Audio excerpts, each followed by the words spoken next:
Michelle, hello. Uh, from absolutely terrifyingly inclement day up here. And I have escaped from the horizontal rain, which is tending to sleet, and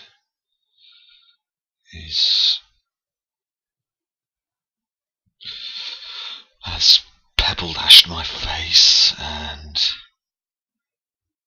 somehow it's got into my ear canals and everything. And I'm just returning inside for some warmth and some internet pointlessness, which I am, whether you like it or not, and you certainly haven't asked for it, is going to be thrown in your direction this afternoon, if that's acceptable. And this really is just further to what I have been seeing, amongst other places, on Dory's page, and from my own limited intuition. And I know you're a bit fed up with it on here.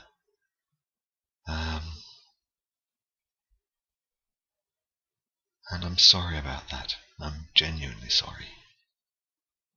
And I don't say that often enough.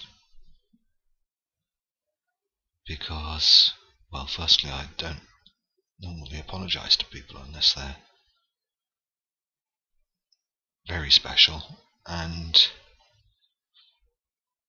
I'm sorry that I have probably been, in some way, I don't know how much, a contributing factor to your ennui. I might not have been. I might be just being paranoid. That's possible too. But,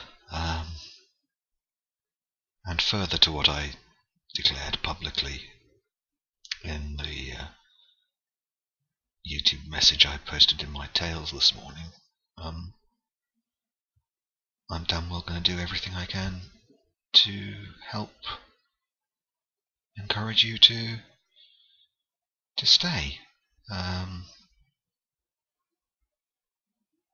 Sure, we've all had periods of HP boredom and feelings of pointlessness. I mean, for me, the sheer pointlessness of it is one of its leading attractions. It's just nice to be somewhere where one can mess around, be one's real self, and know that it means, as Jerry Seinfeld said of the whole epoch of Seinfeld, in the final event, it means nothing. It's about nothing. And that isn't to reinforce any negative feelings of the futility of it all here. Far from it. It's rather a celebration of the futility of it. I like the fact that it's pointless.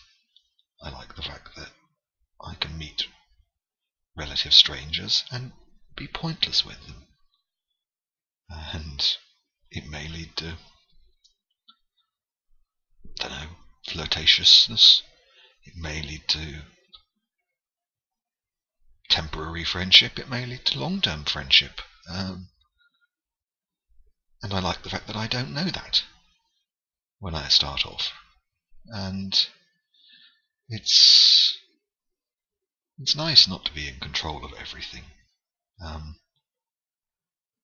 It's very, very presumptuous of me to say this, but I just get the impression, perhaps, that you like control. You like order and understanding of the mechanisms of how things work and how people work. And I promise you that's a compliment. I like that control too. But I like also having a holiday from it. And if, having had a holiday of several months here, you feel that your holiday period is coming to an end, then that's entirely a rational decision. Of course it is. But I just hope that you will take away memories of the enjoyable and liberating, above all, liberating pointlessness of it.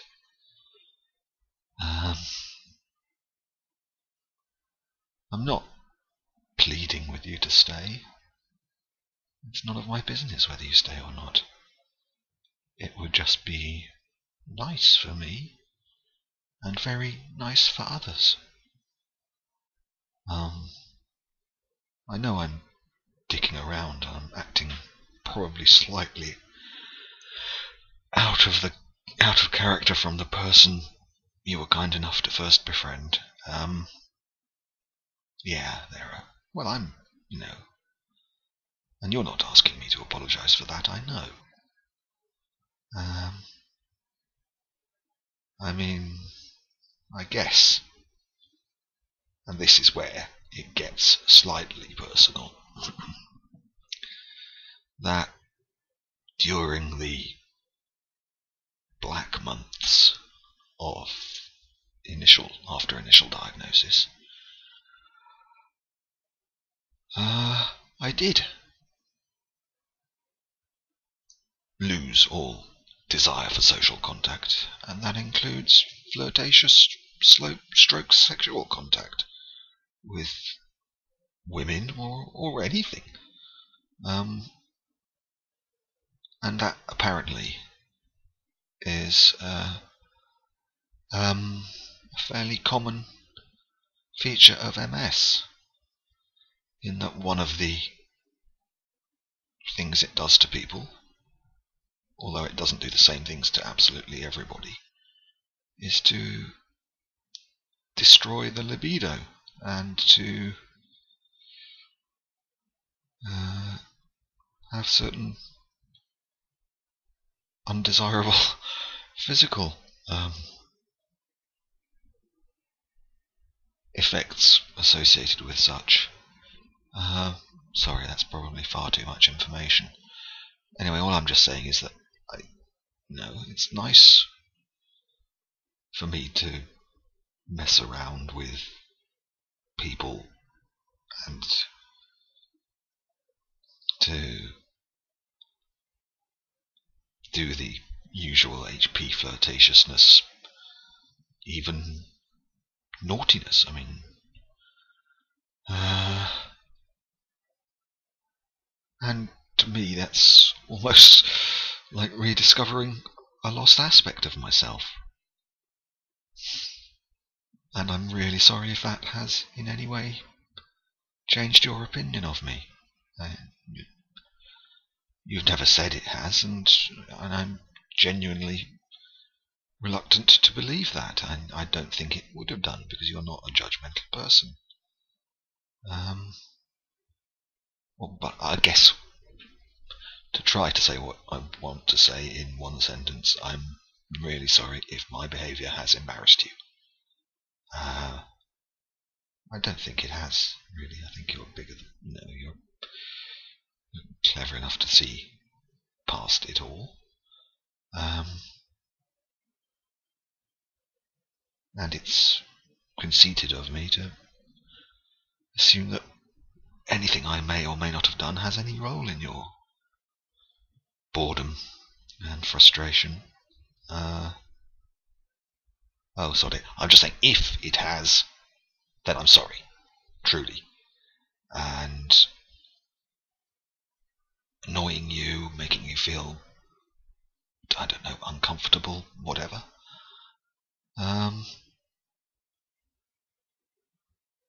Was a totally unfortunate and unintended side effect of it. Anyway, I'll put that to one side now, because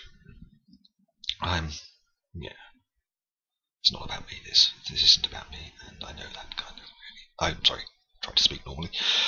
I really do know that, and I don't want to make it about me, although this is effectively a video about my regret at not having been a more involving and entertaining friend. I mean, sod the own a pet thing, that's just irrelevant, isn't it? I just didn't want you to think that I was ignoring you, and I know it might be seen that I have been. I think that's English. Yes, it might be seen that I have been so, because I haven't exactly been an attentive person.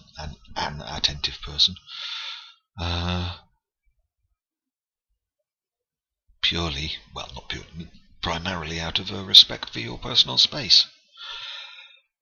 Well, sorry, I will stop making excuses, and I'll stop embarrassing you and me. Well, I'm pretty immune from embarrassment, actually.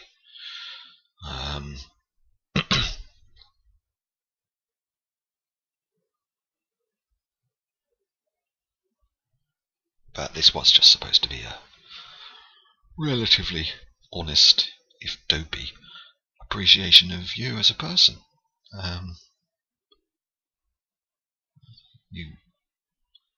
You get on with Dory so well. She's pretty unique, and I trust her judgment implicitly on people, and I know she feels the same way about having met you. And neither of us wants you to disappear into the ether.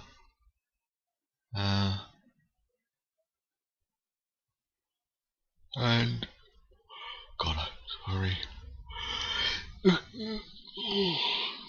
I beg your pardon, that is particularly graceless of me. Bloody obnoxious, I would say.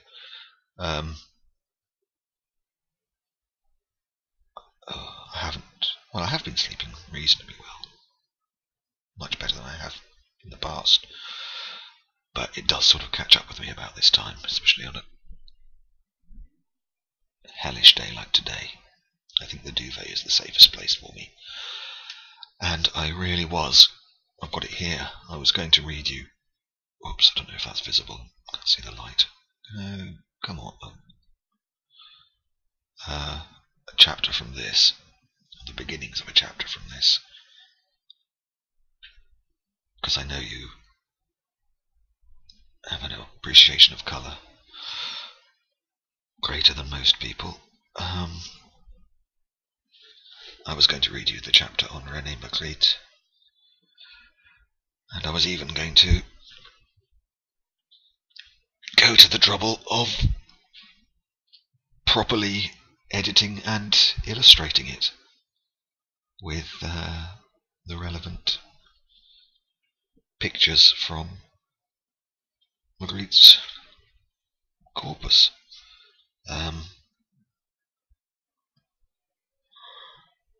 And it's a measure of how relaxed I am in your company that I can say I'm damn well too tired. And I know you didn't ask me to do it. I was going to do it because I wanted to. But having sat down and started rambling, I am virtually falling off my chair with sleepiness. It wouldn't be fair on the writer there, and it wouldn't be fair on you because I would end up doing a slapdash job. And I know you do not contemplate the idea of doing anything slapdash, and that's one of the things that I think many people admire about you.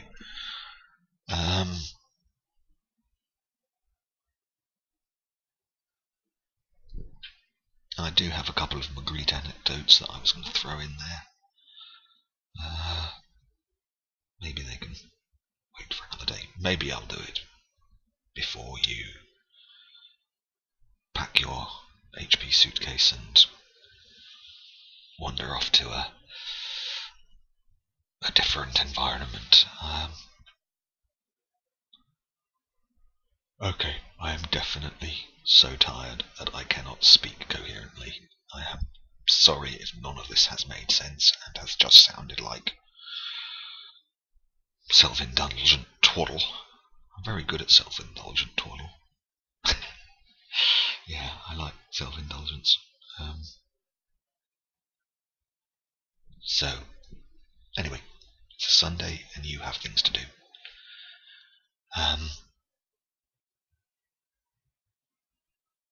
No, I'm not going to plead with you to stay, of course I'm not, but I just think if you can pop in whenever your other commitments, and I know they are very, very important other commitments, whenever they permit, people will appreciate that and will respond to it. Anyway, you make your own mind up, please. I would never try to change somebody's mind about that. Thanks for having been very good company, and I'm sure we'll be in touch again at some point at least. If only because I would like to speak to you when I am not semi-zombie. Bye bye for now. Okay? See ya.